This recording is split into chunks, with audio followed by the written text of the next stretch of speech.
coming. We knew that he was going to want to leave and to have his life back. We knew that that freedom flight was nothing but a fraud of a flight that he was taking. And so now Harry has confirmed that, hey, I want to go back. Because it is a medical impossibility. So how stupid does this woman think we are? And let's get ready for this video. My God, this woman, when she was pregnant, and we learned later that she had preeclampsia, and this is why she needed to use a surrogate afterwards, because once you get preeclampsia or postpartum preeclampsia, you are very prone to getting that. What happens when the story you protected stops being a shield and starts turning into a weapon against you, right there behind palace walls? Because silence was never peace. Silence was strategy, and strategies eventually crack when the weight becomes too heavy to carry alone. For years, everything looked controlled from the outside, calm, confident, polished. But beneath that surface, there was tension, fear, and a truth buried so deep that even the person guarding it began to suffocate under its weight. The kind of silence that feels safe at first until it starts whispering threats in the dark. We knew that that freedom flight was nothing but a fraud of a flight that he was taking. And so now Harry has confirmed that, hey, I want to go back, and he can. After years of distance, defiance, and carefully orchestrated separation, Prince Harry's sudden return to the United Kingdom stunned everyone watching. This wasn't a nostalgic homecoming. There were no smiles, no symbolic gestures, no cameras waiting for a triumphant arrival, no waving crowds, no reassuring headlines, just quiet movement, tightly controlled, almost secretive. This wasn't about reconciliation or ceremony. It didn't feel warm or sentimental. It felt urgent, heavy, like a man moving towards something he could no longer outrun. Nothing to do with it, but he is trying to get back what he has always, I think, longed for, and this was the first sign. According to multiple insiders close to the Sussexes, the trigger for Harry's retreat wasn't a headline, a scandal, or media pressure. It was something far more devastating, something private, something that had been hidden, protected, defended for years. A truth about Meghan Markle's pregnancies that had lived quietly behind legal language, institutional walls, and carefully curated appearances. The narrative surrounding their family had been locked down tightly. Every detail managed, every question deflected. But when whispers began circulating in legal and institutional circles, quietly, deliberately, Harry's entire world shifted. And that her lie is gonna stick no matter what. I guess that Meghan Markle is one of those. What had once been a story told for protection suddenly became a cage. A narrative he could no longer control alone. Sources say there was a night when Harry finally broke. Alone. No cameras. No speeches. No PR handlers. Just him and a trusted legal consultant. And in that room, everything collapsed. Absolutely. And P. Diner, do you think that part of his desire to spend so much more time in the United Kingdom and set up this royal court? The consultant alleges that Harry admitted something monumental. Meghan had never carried their children. For years, he had defended the public story, believed it, protected it, not out of malice, but out of loyalty, out of love, out of the belief that maintaining the narrative was the only way to keep his family safe. But in that moment, the weight of silence became unbearable. Because maybe in the past it worked for her. Because maybe in the past, nobody really paid attention when she was an unknown nobody. What poured out of him wasn't anger. It was exhaustion. The kind that settles into your bones when you realize the thing you protected is now the thing endangering you. Friends describe it as a hollow fatigue. A man realizing that loyalty had trapped him inside something far bigger and darker than he ever anticipated. To rival Prince William is so that he doesn't have to be with his wife in Montecito full time. This realization changed everything. It wasn't just about surrogacy or public perception. It was about what happens when you repeat a narrative so long it stops being a story and starts becoming a prison. Harry believed silence equaled safety, that loyalty demanded compliance, until it didn't. And then there was the birth certificate debacle. Clerical error?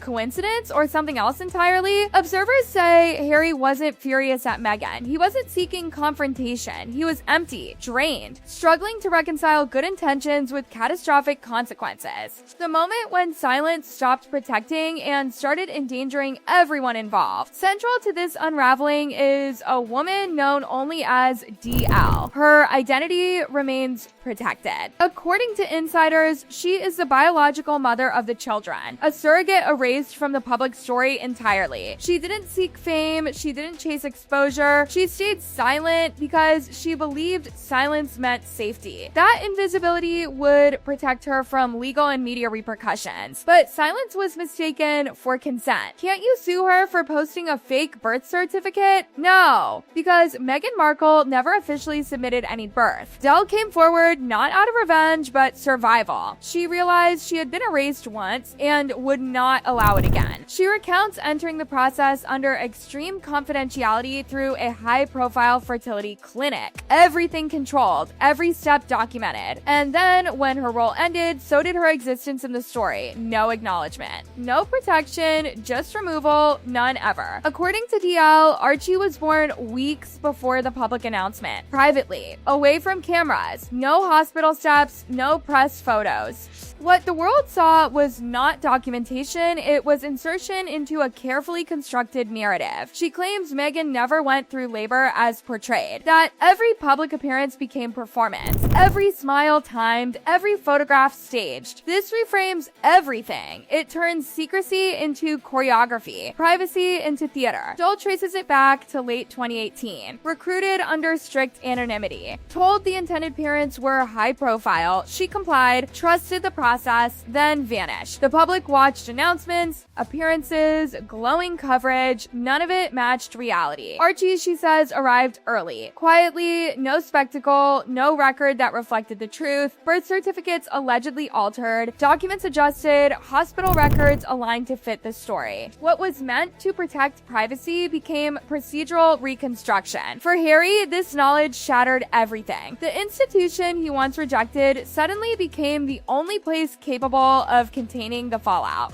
His return wasn't emotional, it was strategic. Legal teams, administrators, frameworks. He didn't ask how it looked, he asked what it meant. Legally, structurally, for the children. The stakes weren't personal anymore, they were institutional. Succession, trust, continuity. Inside palace walls, the tone was cold, clinical, verification over emotion, documents audited, timelines scrutinized, metadata examined. The goal wasn't exposure, it was containment. Friends say Harry changed immediately. No more defending, no more performing, just damage control. The rebellion that wants to find him collapsed under reality. Distance no longer protected him, silence no longer shielded his children. Inside the palace, survival replaced defiance. And the question that haunted him was simple. What happens to Archie and Lily? Not titles, not headlines, stability, protection, legacy. He understood that a narrative built for appearances could follow them forever, affect their identity, their future, their safety. Silence had failed them. So Harry stayed quiet, strategically, no denials, no rebuttals, because every word could detonate something irreparable. Inside consultations turned technical. Risk assessment replaced emotion. The monarchy became a buffer against chaos. And in that quiet reckoning, Harry faced something deeper than betrayal. Complicity. Years of love and loyalty had blinded him. Protection had turned into participation. And the realization was devastating. Friends described sleepless nights, long silences, a man replaying every decision, wondering when belief should have turned into questions. Rebellion was over. Survival had begun. His return wasn't for redemption. It wasn't for image. It wasn't for power. It was for containment, for legacy, for truth, because the story had outgrown him. And silence was no longer an option. And as those days stretched inside palace walls, the reality kept tightening around him. Not loudly, not dramatically, but slowly, relentlessly, like a vis closing one turn at a time. Harry wasn't fighting anymore. Fighting required certainty, and certainty was gone. What remained was responsibility. Heavy, unavoidable responsibility that sat on his chest every time he tried to sleep. Those close to him say he stopped asking why and started asking how. How did this go unchecked for so long? How did protection turn into exposure? How did love blur into complicity without him noticing the moment it crossed the line? These weren't questions meant to be answered publicly. They were the kinds of questions that echo in your head at 3 a.m. when everything you thought you understood about your life starts rearranging itself. Inside the system he once rejected, Harry learned something brutal. Institutions don't care about intentions.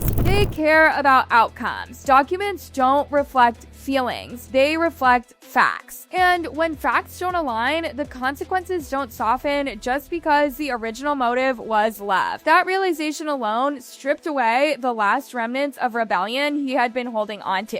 People around him noticed a shift immediately. His voice grew quieter, his movements slower. He listened more than he spoke. When questions came, he didn't deflect. He paused, thought, answered carefully. Not to protect an image, but to avoid creating new fractures. Every sentence mattered now. Every acknowledgement carried weight. What haunted him most wasn't public backlash. It was the future, the long game. The realization that narratives don't just disappear when exposed, they linger. They follow children into classrooms, into adulthood, into identities they never asked for. He understood that Archie and Lily didn't inherit this story by choice. They were born into it. And that truth sat heavier than any headline ever could. For years, secrecy felt like control, like strength. But now secrecy looked reckless, fragile, almost naive. The more the system pulled at the threads, the clearer it became that the narrative wasn't airtight. It had been stretched, patched, reinforced with appearances and timing, but never truly secured. And the longer it stayed unexamined, the more dangerous it became. Harry didn't rage against that reality. He absorbed it. Friends say that was the most unsettling part. There was no explosion, no dramatic breakdown, just acceptance. The kind that arrives when you realize there's no version of this where you walk away untouched. You only choose how much damage you allow to spread. Silence, once used as armor, became a calculated pause. Not denial, not surrender, a holding pattern. While others speculated loudly, Harry stayed still, letting legal teams do what they were built to do. Letting processes unfold without interference. For the first time in years, he wasn't trying to shape the story. He was trying to contain it. And that required distance. Not just physical, but emotional. Distance from old habits, from reflexive loyalty, from the instinct to shield at all costs. He had to accept something deeply uncomfortable, that protecting someone doesn't always mean standing beside them. Sometimes it means stepping back so the damage stops spreading. This wasn't about punishment or blame, it was about limits. About recognizing that the story had grown too complex, too entangled to be managed through personal resolve alone. The system didn't ask for his feelings, it asked for clarity. And clarity demanded honesty, even when that honesty was incomplete or painful. People who saw him during this time describe a man stripped of performance. No speeches, no carefully worded justifications. Just a quiet, steady focus on one thing, minimizing harm. That became the anchor, not image, not legacy in the grand sense. Harm reduction for the children, for the institution, for himself. And in that process, Harry confronted the hardest truth of all. That love, unchecked by accountability, can become dangerous. That silence, when repeated long enough, doesn't stay neutral. It chooses sides. And by choosing silence for so long, he had unknowingly chosen a path that now required dismantling piece by piece. There was no clear ending waiting for him. No neat resolution. Just a series of careful decisions made under pressure, each one shaping what came next. He knew some truths would surface, others might remain buried. But the illusion of total control was gone forever. This wasn't a return to power, it wasn't a bid for forgiveness, it was an admission, quiet, internal, irreversible, that survival sometimes means surrendering the story you once fought to protect. Behind palace walls, there were no cheers, no closure, just the steady hum of systems doing what they were designed to do. And a man learning too late that the most dangerous stories aren't the ones exposed, but the ones held together by silence for far too long.